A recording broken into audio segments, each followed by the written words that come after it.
യേശുവിൽ ഏറ്റവും അനുഗ്രഹീതരായവരെ സന്തോഷമായിട്ടൊക്കെ ആയിരിക്കുന്നു എന്ന് വിശ്വസിക്കുന്നു. ദൈവം നിങ്ങളെ സമർത്ഥമായിട്ട് അനുഗ്രഹിക്കട്ടെ. അന്നന്ന് കിട്ടുന്ന ആഹാരം പോലെയാണ് അന്നന്ന് കിട്ടുന്ന വചനവും. അത്രയും ശക്തിയും ബലവും പ്രോത്സാഹനവുമാണ് ദൈവവചനത്തിലൂടെ, ശുശ്രൂഷയിലൂടെ ദൈവം ഒരുക്കിക്കൊണ്ടിരിക്കുന്നത്. ഇന്ന് വെള്ളിയാഴ്ചയാണ്. ധാരാളം ആളുകൾ ഒരുമിച്ച് കൂടി പ്രാർത്ഥിക്കുന്ന ദിവസമാണ്. 7 ആശീർവാദത്തോടെയുള്ള ദിവികാരുണ്യ പ്രദക്ഷിണമുള്ളൊരു പകലാണ്. ഒത്തിരി ആളുകൾ വളരെ നേരത്തെ ഇവിടെ വരും. നേരം വെളുക്കുന്നതിന് മുമ്പേ 4:30 മുതൽ, വെളുപ്പിന് 4:30 മുതൽ ഈ ആലയത്തിനകത്ത് പ്രാർത്ഥിക്കാൻ ആളുകൾ വന്നുകൊണ്ടേയിരിക്കും. ആരാധനയ്ക്കായി വചനം കേൾക്കാൻ ദാഹത്തോടെ വരുന്ന എത്രയോ മനുഷ്യരാണ് ദൈവത്താൽ ഇന്ന് അനുഗ്രഹിക്കപ്പെടുന്നത്. നന്ദി പറയുന്നു. എല്ലാ മഹത്വവും ദൈവത്തിന് നൽകുന്നു. നമ്മളെ ദൈവം കേവലം ഒരു ഉപകരണമായി നിർത്തിയതിനെ ഓർത്ത് നന്ദി. ഈ സ്ഥലത്തെ ഓർത്ത് നന്ദി. സാഹചര്യത്തെ ഓർത്ത് നന്ദി. നമ്മൾ പ്രത്യേകം പ്രാർത്ഥിക്കുന്നത് മയക്കുമരുന്നിനും ലഹരിക്കും മദ്യപാനത്തിനും ഒക്കെ അടിമകളായി പോയ വ്യക്തികൾ മാനസാന്തരപ്പെട്ട് അവരുടെ തെറ്റ് തിരിച്ചറിഞ്ഞ് അവർ ദൈവത്തിലേക്ക് തിരിച്ചു വരണം. ജീവിതം മാറണം. അങ്ങനെയുള്ളവരുടെ പേരുകളൊക്കെ മനസ്സിലോർത്ത് പ്രാർത്ഥിക്കണം. ഈ ആലയത്തിൽ വരുമ്പോൾ അവരുടെ പേരുകളൊക്കെ എഴുതി വച്ച് പ്രാർത്ഥിക്കണം. ജീവിതത്തിൽ മാറ്റങ്ങളുണ്ടാകും. ഇന്ന് ഏതെല്ലാം കാര്യങ്ങളെ ഓർത്താ പ്രാർത്ഥിക്കുന്നത്? എന്ത് നിയോഗമാണ് നിങ്ങൾക്കുള്ളത്? ആ നിയോഗത്തെ സമർപ്പിച്ച് പ്രാർത്ഥിക്കുക. കർത്താവേ, ഡെയിലി ബ്ലെസ്സിങ്ങിലൂടെ അങ്ങയുടെ വചനം സന്തോഷത്തോടെ സ്നേഹത്തോടെ കണ്ടുകൊണ്ടിരിക്കുന്ന, കേട്ടുകൊണ്ടിരിക്കുന്ന, പ്രാർത്ഥിച്ചുകൊണ്ടിരിക്കുന്ന സകലരെയും, ആ വ്യക്തിയെ, ആ വീടിനെ, അവരുടെ പ്രാർത്ഥന ആവശ്യത്തെ മുന്നിൽ കണ്ടുകൊണ്ട് അവർക്ക് വേണ്ടി പ്രാർത്ഥിക്കുന്നു. പ്രതീക്ഷയോടെ നമുക്കായിരിക്കാം. പ്രിയപ്പെട്ടവരെ, ഇന്ന് ഈ വചനം പ്രസംഗിക്കുമ്പോൾ ഞാൻ ഈ വാക്യം ആദ്യമൊന്ന് പറയുവാണ്.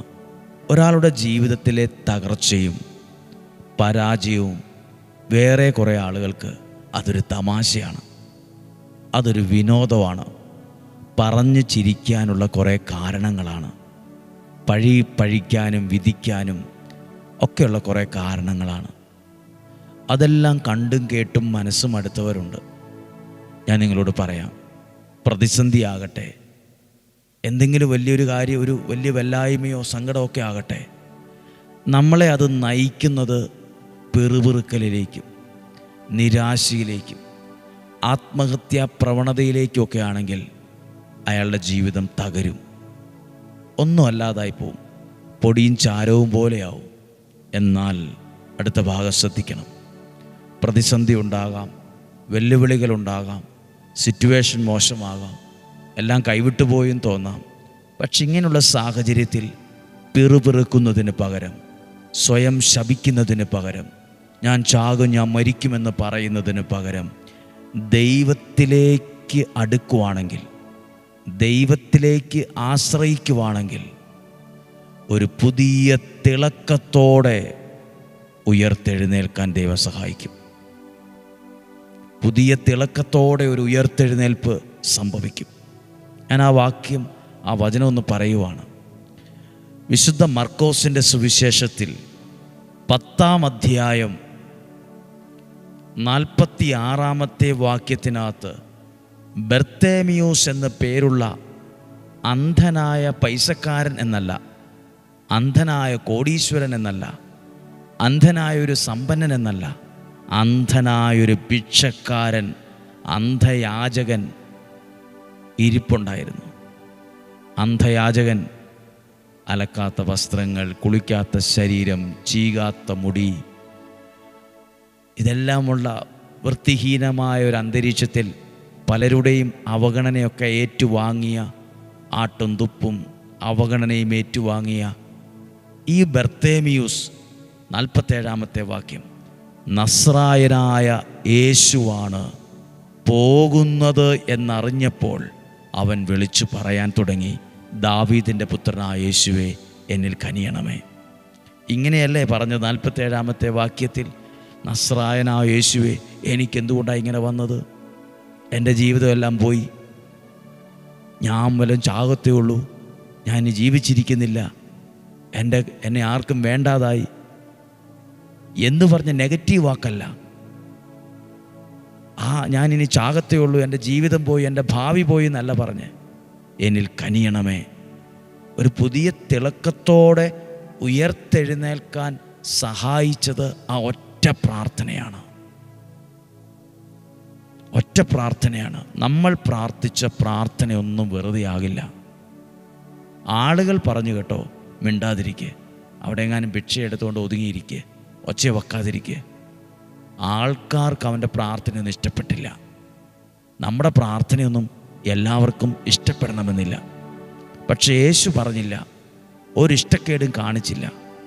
യേശു ഒരു ദേഷ്യവും അവനോട് പറഞ്ഞില്ല. എന്തിനാ ഇങ്ങനെയെന്ന്? നമ്മുടെ പ്രാർത്ഥനയെ ഇഷ്ടപ്പെടുന്ന ഒരു ദൈവമുണ്ട്. നമ്മുടെ പ്രാർത്ഥനയെ സ്നേഹിക്കുന്ന ഒരു ദൈവമുണ്ട്. പ്രാർത്ഥിക്കുന്നവൻ്റെ മുമ്പിൽ നിൽക്കുന്നൊരു ദൈവമുണ്ട്. പുതിയൊരു തിളക്കത്തോടെ ആ മനുഷ്യൻ്റെ പ്രാർത്ഥനയല്ലേ ഉയർത്തെഴുന്നേൽക്കാൻ സഹായിച്ചത്. ഇനി താഴോട്ട് വായിക്കാൻ പിടികിട്ടും. ഈ അന്ധയാചകൻ അവനെ വിളിക്കാൻ പറഞ്ഞു.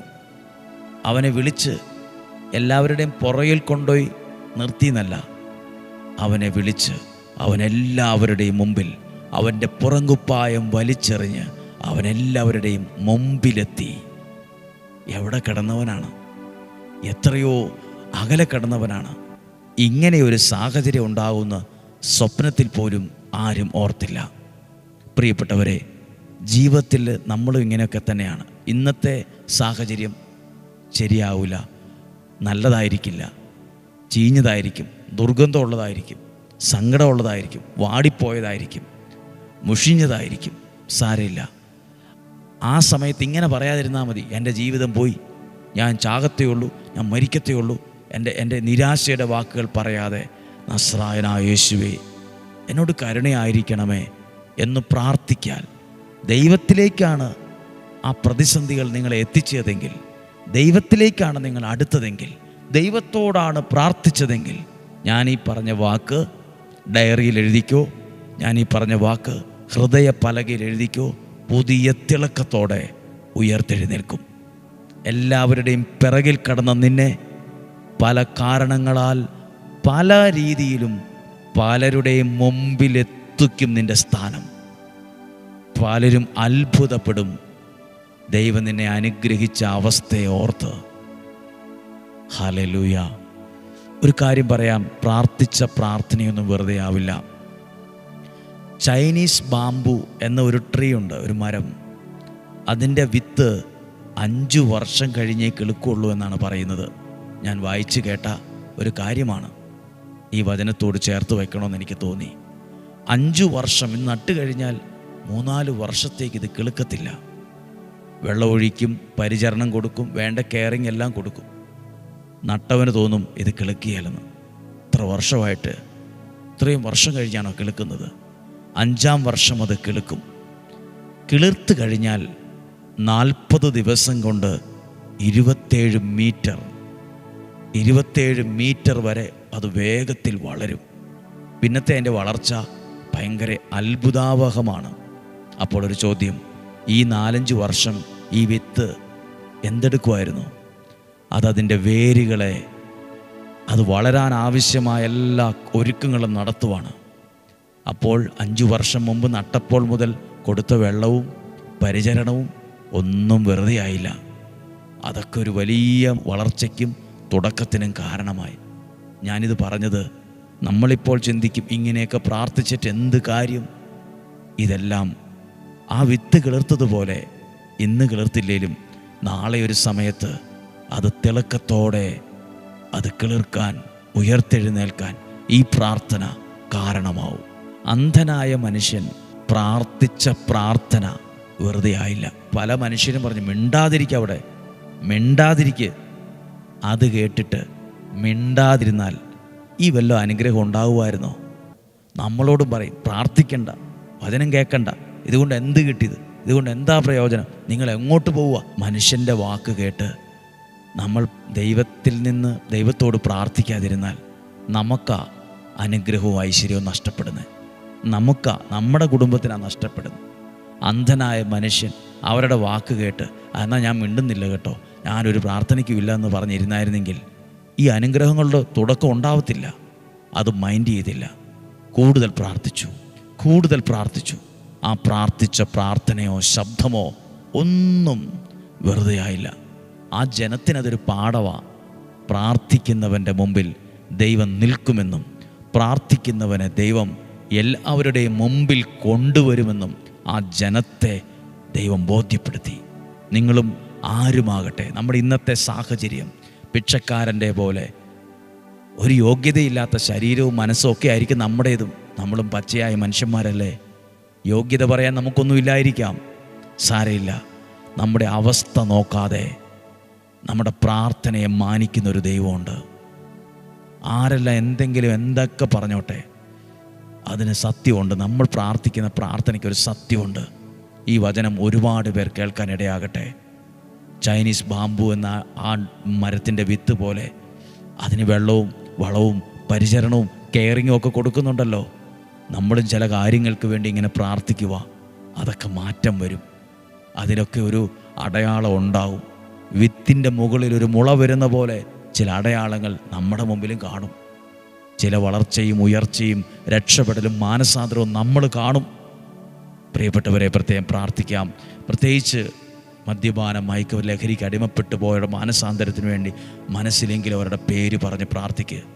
+1 +2 SLC ഒക്കെ കഴിഞ്ഞിരിക്കുന്നവരെ പുതിയ കോഴ്സ് എടുക്കാനൊക്കെ എന്ത് പഠിക്കണം, എന്തു ചെയ്യണം, എങ്ങോട്ട് പോകണം, അവരിത് പറയുന്നു ഇവരിത് പറയുന്നു. നിങ്ങളങ്ങനെ ആ കൺഫ്യൂഷനിലിരിക്കുന്നവരൊക്കെ ആണെങ്കിൽ ഡെയിലി ബ്ലെസ്സിങ്ങിൽ പ്രാർത്ഥിക്കുക. ഒരെഴുത്തെഴുത്, നിങ്ങളുടെ നിയോഗം പറഞ്ഞൊരെഴുത്തെഴുത്. ഞങ്ങൾ പ്രാർത്ഥനയോടെ നിങ്ങൾക്ക് മറുപടി അയക്കാം. ആ എഴുത്ത് വച്ച് ഞങ്ങൾ നിങ്ങൾക്ക് വേണ്ടി പ്രാർത്ഥിക്കാം. ഈ ആലയത്തിൽ പ്രാർത്ഥിക്കാം.